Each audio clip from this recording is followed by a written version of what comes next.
A long time ago, when a royal baby was born, it wasn't just a happy family moment. It was super important for the whole country. These royal kids were supposed to grow up and lead armies, make friends with other countries, and keep their family in power. Everything about how they grew up was planned to get them ready to be king or queen one day. But what if that royal baby was different? What if they had trouble walking, talking, or learning things? In royal palaces, where being perfect was everything, this was seen as a really big problem. It was even seen as a danger. In history, some royal children who showed signs of what we now call Down syndrome were quietly hidden away. Their names were sometimes taken out of family records, and people were told they had died young, even though they were actually still alive but kept out of sight. Why did this happen?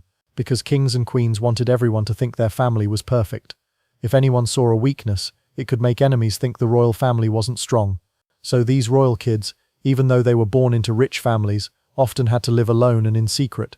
This is the forgotten story of those royal children. These kids changed the future of kingdoms, even though they were hidden from everyone. Down syndrome is a condition that happens when a person is born with an extra chromosome. Most people have 46 chromosomes, but people with Down syndrome have 47. That extra chromosome 21 changes how their body and brain grow, so they might learn differently, have lower muscle tone, and look a little different. People with Down syndrome often have special features like almond-shaped eyes, a flatter face, smaller ears, and sometimes a single line across their palm. They might also have health problems like heart issues or take longer to learn things. Today we know that people with Down syndrome can have happy, full lives, but a long time ago, when people didn't know about genetics, these differences were not understood at all. Many people thought they were curses, or signs that the family was weak, or that something was wrong with the family, and in royal families, where every child was supposed to look perfect, having a child with differences was seen as a huge shame. In 1919, Nerissa Bowes-Lyon was born, and her younger sister Catherine was born in 1926. They were first cousins of Queen Elizabeth II, so they were part of the British royal family. But from the time they were little, it was clear that both sisters had big learning problems, and some historians think one or both of them may have had Down syndrome or something similar. Instead of growing up with the royal family, their parents made a choice that changed their whole lives. The sisters were sent to the Royal Earlswood Hospital in Surrey, which was a place for people with disabilities to live for a long time. After that, Nerissa and Catherine seemed to disappear. In a shocking twist, the family's official records even said the sisters had died, even though they were still alive and living quietly at Earlswood. Nerissa stayed there until she died in 1986, and Catherine lived there almost her whole life, passing away in 2014.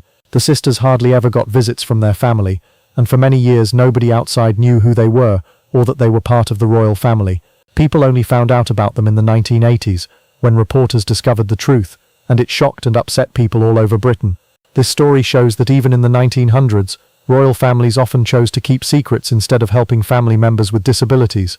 For many royals, being afraid of a scandal was more important than being kind. Princess Alexandrine of Prussia was born in 1915. She was the much-loved daughter of Crown Prince Wilhelm of Prussia. She was diagnosed with Down syndrome, but back then people didn't really know what that was, or even have a name for it. Unlike many other royal families, Alexandrine's parents did not send her away. She stayed with her family, and was even seen in public sometimes. There are family photos and postcards that show her smiling with her relatives, which was a small but important sign that her family accepted her. But life for Alexandrine was still shaped by what people thought back then. She was kept away from royal jobs and public events as much as possible. She went to a special school, and lived a quiet, protected life with her family. She was always loved, but her family made sure she was hidden from the public because of her royal status. Princess Alexandrine lived to be an adult, and died in 1980.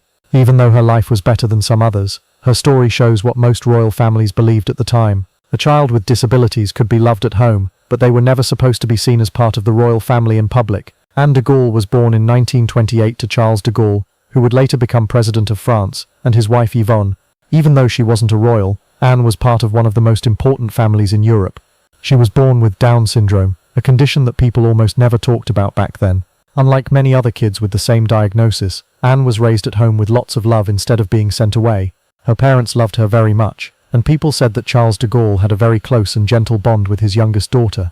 Even so, Anne's life was mostly private. Her condition was not talked about in public, and she was hardly ever seen at official events, which shows what people thought back then.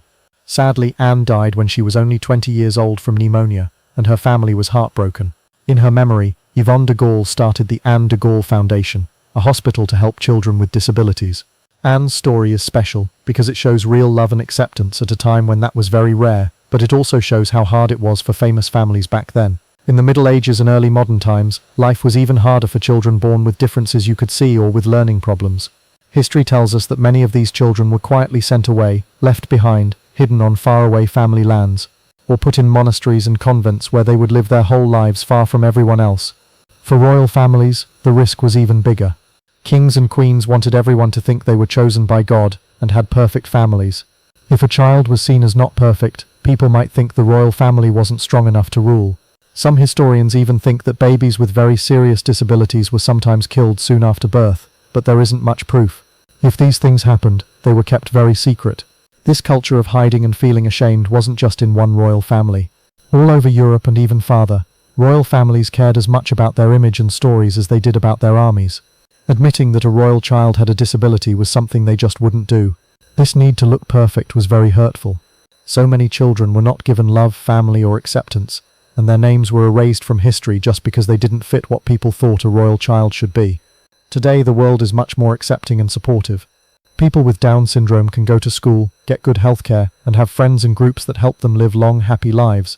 They go to school, get jobs, make friends, and do great things in their communities. Many people with Down syndrome act, teach, play sports, run businesses, and inspire others with their talents and strength.